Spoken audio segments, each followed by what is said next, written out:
السلام علیکم ورحمۃ اللہ وبرکاتہ۔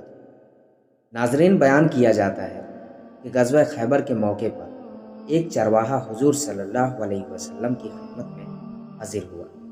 وہ چرواہا یہودیوں کی بکریاں چرایا کرتا تھا۔ جب دیکھا کہ خیبر سے باہر مسلمانوں کا لشکر پڑاؤ ڈالے ہوئے ہے، اس کے دل میں خیال آیا کہ میں جا کر ان سے ملاقات کروں اور دیکھوں کہ یہ مسلمان کیا کہتے ہیں اور کیا کرتے ہیں۔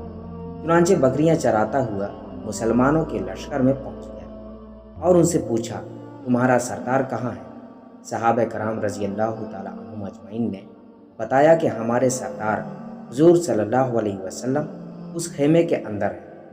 پہلے تو اس چرواہے کو ان کی باتوں پر یقین نہیں آیا۔ اس کے ذہن میں یہ بھی تھا کہ جب آپ اتنے بڑے بادشاہ ہیں تو بہت ہی شان و شوکت اور ٹھاٹ باٹ کے ساتھ رہتے ہوں گے، لیکن وہاں تو کھجور کے پتوں کی چٹائی سے بنا ہوا ایک خیمہ تھا۔ خیر، وہ چرواہا اس خیمے کے اندر آپ صلی اللہ علیہ وسلم سے ملاقات کے لیے داخل ہوا اور آپ سے ملاقات کی اور پوچھا کہ آپ کیا پیغام لے کر آئے ہیں اور کس بات کی دعوت دیتے ہیں۔ حضور صلی اللہ علیہ وسلم نے اس کے سامنے اسلام اور ایمان کی دعوت رکھی اور اسلام کا پیغام دیا۔ اس نے پوچھا کہ اگر میں اسلام کی دعوت قبول کر لوں تو میرا کیا انجام ہوگا اور کیا رتبہ ہوگا؟ حضور صلی اللہ علیہ وسلم نے ارشاد فرمایا کہ اسلام لانے کے بعد تم ہمارے بھائی بن جاؤ گے اور ہم تمہیں گلے سے لگائیں گے۔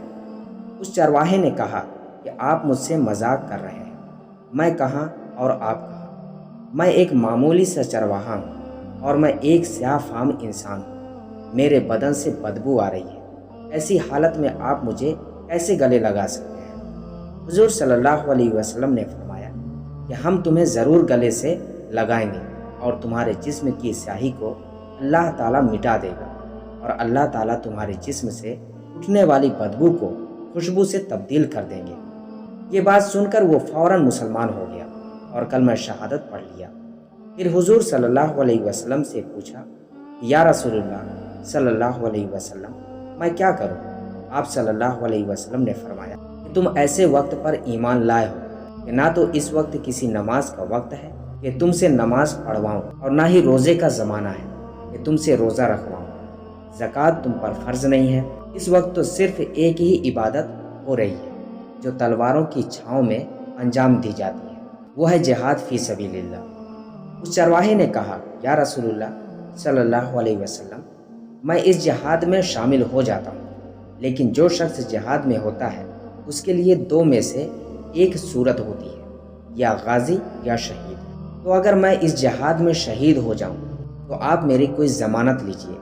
حضور صلی اللہ علیہ وسلم نے فرمایا کہ میں اس بات کی ضمانت لیتا ہوں کہ اگر تم اس جہاد میں شہید ہو گئے تو اللہ تعالیٰ تمہیں جنت میں پہنچا دیں گے اور تمہارے جسم کی بدبو کو خوشبو سے تبدیل فرما دیں گے اور تمہارے چہرے کی سیاہی کو سفیدی میں تبدیل کر دیں گے۔ کیونکہ وہ چرواہا یہودیوں کی بکریاں چراتا ہوا وہاں پہنچا تھا، اسی لیے حضور صلی اللہ علیہ وسلم نے فرمایا کہ تم یہودیوں کی جو بکریاں لے کر آئے ہو ان کو جا کر واپس کرو، اس لیے کہ یہ بکریاں تمہارے پاس امانت ہیں۔ اس بات سے یہ اندازہ لگائیں کہ جن لوگوں کے ساتھ جنگ ہو رہی ہے، جن کا محاصرہ کیا ہوا ہے، ان کا مال غنیمت ہے، لیکن چونکہ وہ چرواہا بکریاں معاہدے پر لے کر آیا تھا، اس لیے آپ نے حکم دیا کہ پہلے وہ بکریاں واپس کر کے آؤ، پھر آ کر جہاد میں شامل ہونا۔ چنانچہ اس چرواہے نے جا کر بکریاں واپس کی